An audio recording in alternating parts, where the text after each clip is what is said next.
The Hundred Years' War, England versus France, Joan of Arc, the War of Dynasties. France and England, two kings, one crown. At the beginning of the 14th century, Europe was a network of vassal ties. The English kings owned Aquitaine and Guyenne, lands in southwestern France rich in vineyards and ports. Formally, they recognized the suzerainty of the French king, but in reality they were almost independent. In 1328, French King Charles IV, the last of the Capetian dynasty in the direct line, died. Philip Valois, Philip VI, ascended the throne. But English King Edward III Plantagenet claimed that he had rights to the French crown through his mother, Isabella, the sister of Charles IV. The French rejected the Englishman's claims. According to their law of Salic succession, a woman could not inherit the throne and pass it on to her children. Edward did not accept this. In 1337, he officially declared himself King of France. Thus began the war that would go down in history as the Hundred Years' War. The first blows. The war began with naval and border skirmishes. England had a strong navy and wealthy allies in Flanders, which was dependent on English wool. In 1340, the first major battle took place, the naval battle of Sluis. English archers and sailors burned and sank almost the entire French fleet. England secured its dominance at sea, which allowed it to land armies in France. The Battle of Crécy, 1346.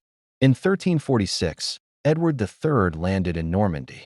The French king, Philip VI, assembled a huge army, including the famous Genoese crossbowmen. On August 26, 1346, a battle took place near the village of Crécy, which became a symbol of a new military era. English archers with longbows shot arrows at great distances. A rainstorm ruined the strings of the Genoese crossbows. The French cavalry attacked wave after wave, but each wave was broken by a hail of arrows. The French knights, the pride of feudal Europe, were powerless against the organized army of archers and infantry. The English victory was complete. The Siege of Calais. After Crécy, Edward III laid siege to Calais, a key port. The siege lasted almost a year, 1346 to 1347. The townspeople were starving, but they held out. Legend has preserved the story of the Six of Calais.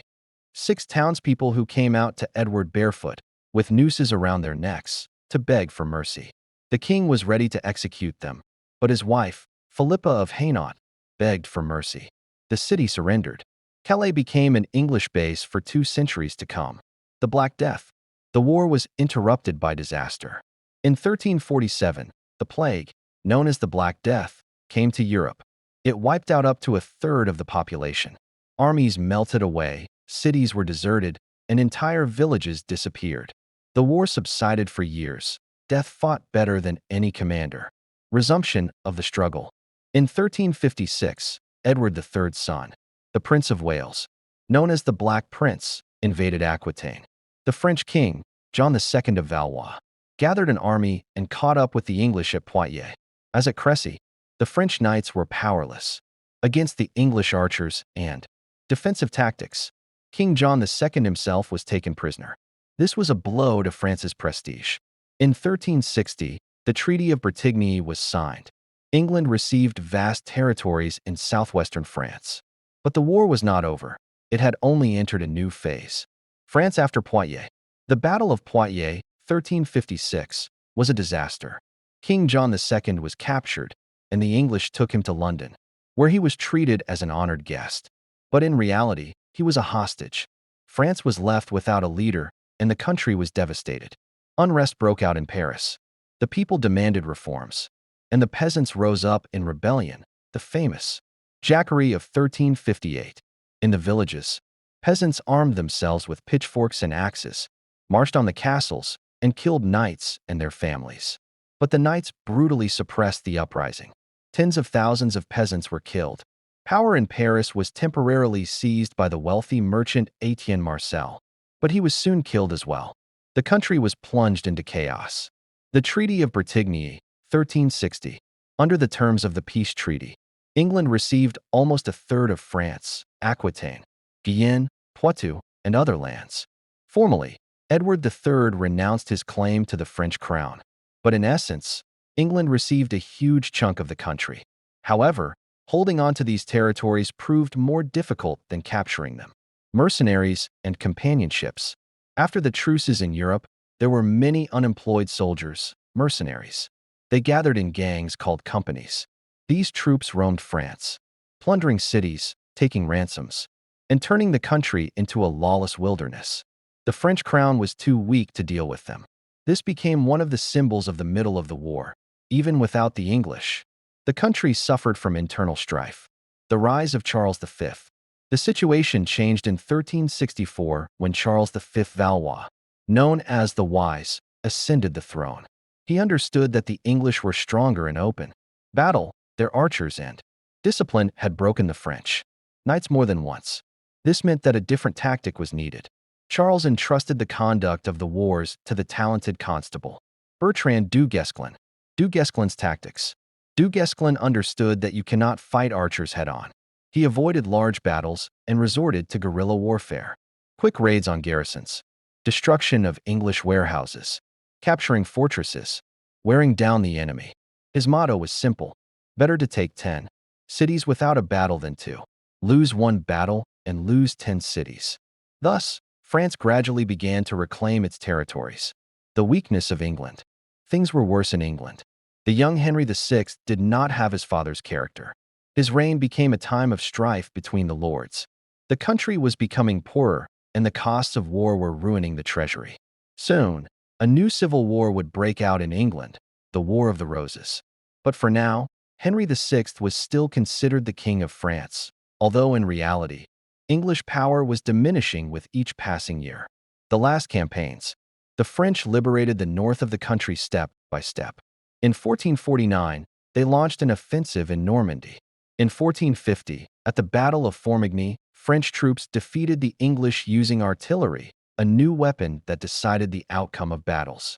In 1451, Bordeaux fell, and the English lost Gascony.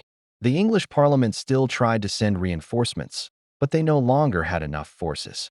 The Battle of Castillon, 1453. The decisive battle took place in the summer of 1453 near the town of Castillon in Aquitaine. The English army, commanded by John Talbot, the famous English Achilles, attempted to recapture Bordeaux. Talbot did not expect the French to have fortified their camp and set up dozens of cannons. The French artillery opened fire. This was a new development in warfare. Cannonballs destroyed ranks, demolished fortifications, and instilled terror. The English troops faltered. Talbot himself fell in battle. The defeat was complete. Soon Bordeaux fell. England lost all its possessions in France except Calais. The year 1453 is considered the official end of the Hundred Years' War. Results of the war. 1. France was victorious. English claims to the French crown effectively disappeared. 2. England was weakened. Ahead of it lay the War of the Roses. 3. France grew stronger. Charles VII created a standing army, taxes, and artillery. This marked the beginning of absolutism. 4. The crisis of knighthood. Archers, infantry, and artillery showed that the era of knights was coming to an end. 5. Joan of Arc. Her feat became a symbol of the national idea. In 1920, the Catholic Church canonized her as a saint. Legacy. The war lasted 116 years, with interruptions, but 3 generations grew up in its shadow. It changed Europe. France became a strong, centralized state. England withdrew into itself, having lost its continental possessions. The idea of nationhood emerged for the first time. The French began to feel themselves not just vassals of their lords, but citizens of a single country. Epilogue. When the cannons of Castillon fell silent in July 1453, the bodies of English and French soldiers remained on the battlefield. But with them, an era was coming to an end, the era of knightly tournaments, personal heroism, and feudal armies. It was replaced by a new Europe, with artillery, bureaucracy, standing armies, and royal power. Joan of Arc, burned at the stake in Rouen, had long since become a legend. Henry V, who died young, remained a symbol of England's missed opportunity. Charles VII, the King of Bourges, ended the war as the victor.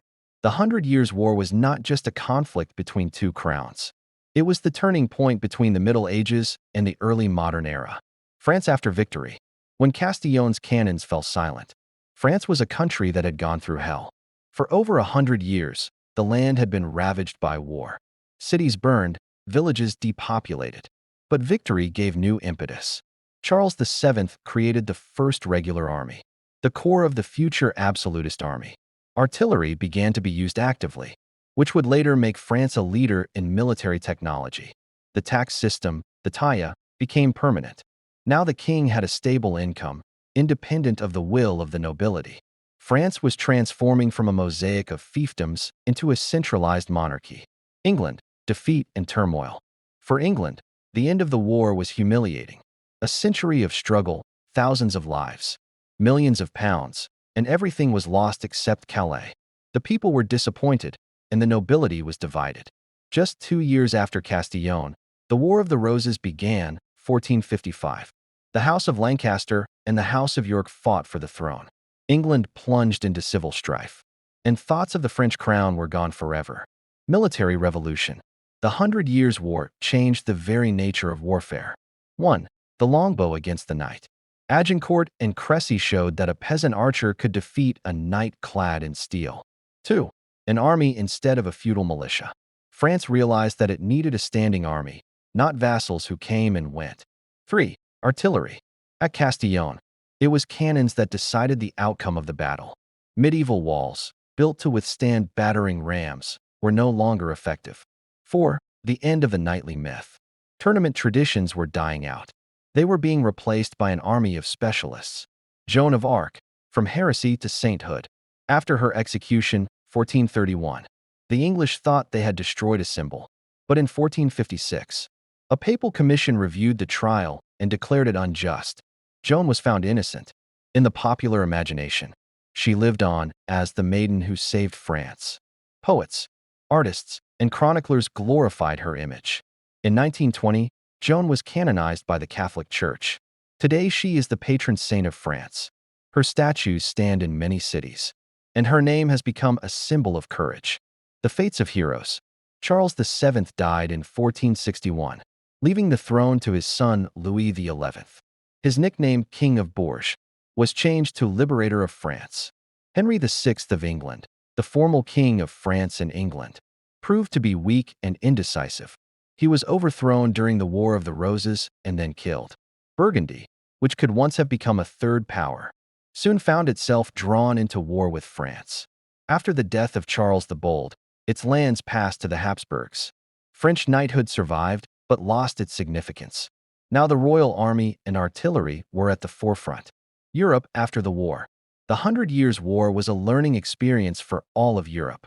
Germany saw how centralized power made the country stronger. Italy, immersed in wars between city-states, learned from the experience of mercenary armies.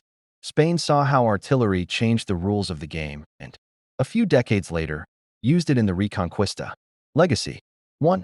France became a nation, whereas previously, the inhabitants of Aquitaine or Normandy had felt themselves to be vassals of their local lord.